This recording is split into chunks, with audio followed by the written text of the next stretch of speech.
Whoa!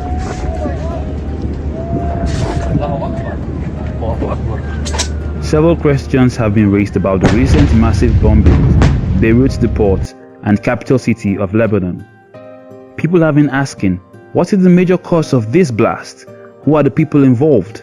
Is it a terrorist attack or a mistake? How many people are dead and injured? We are going to show you the scary facts and statistics about the bombing and answer your questions as well. Here are the facts you need to know. Number 1. At least 70 people were killed and 3,700 injured, the health ministry says.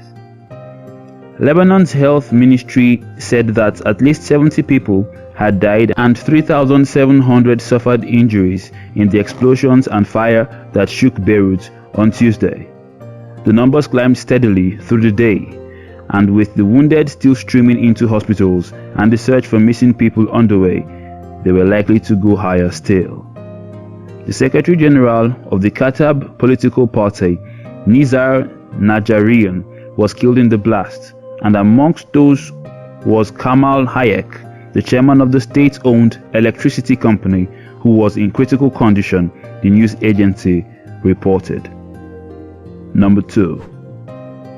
Explosive materials were stored at the blast site, and the disaster may have started with the fire at the warehouse. Highly explosive materials seized by the government years ago were stored where the explosion occurred, says Major General Abbas Ibrahim, the head of Lebanon's General Security Service, according to the national news agency. President Michel Aoun later confirmed that explosive substances were held there. Neither of them said what those materials were, but General Ibrahim warned against getting ahead of the investigation and speculating about a terrorist act. Prime Minister Hassan Diab said in a televised statement, "Facts on the dangerous depot, which has existed since 2014 or the past 6 years, will be announced. What happened today will not come to pass without accountability," Mr. Diab said. "Those responsible will pay a price for this catastrophe," he said. "This is a promise to the martyrs and wounded people. This is a national commitment." Number 3. A smaller explosion was followed by a much larger one. 2 explosions shook Beirut, the second one much larger than the first, carrying enough force to overturn cars, damage and shake buildings across the city, and strew debris over a wide area.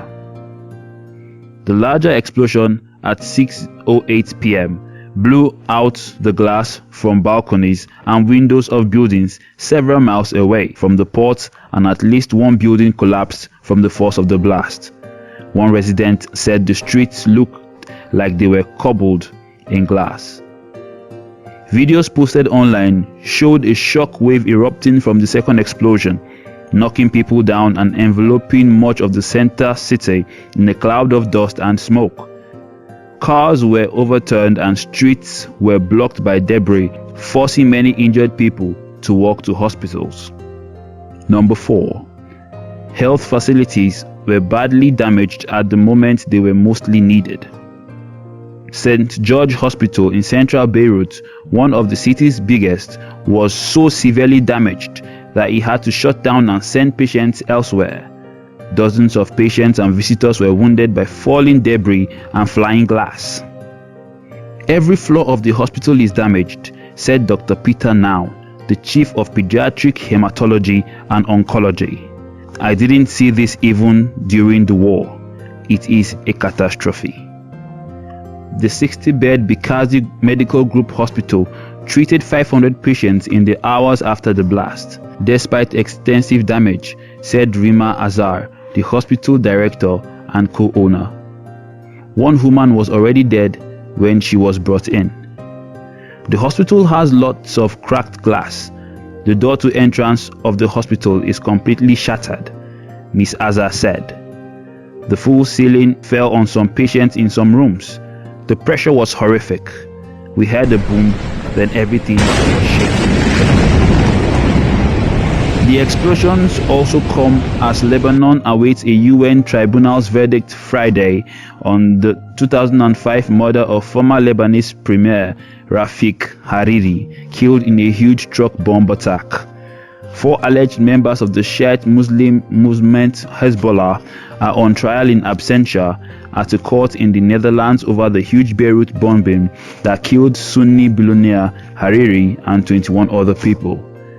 A woman in the city center Tuesday told AFP, "It felt like an earthquake. I felt it was bigger than the explosion in the assassination of Rafik Hariri in 2005. Tensions have also been high with neighboring Israel after Israel said it thwarted an infiltration attempt by up to 5 Hezbollah gunmen, a claim denied by the Lebanon-based and Iraq-backed group. There you have it. Do you think this bombing is as a result of neglect, or it is actually part of a big conspiracy involving terrorists? Let us know in the comment section.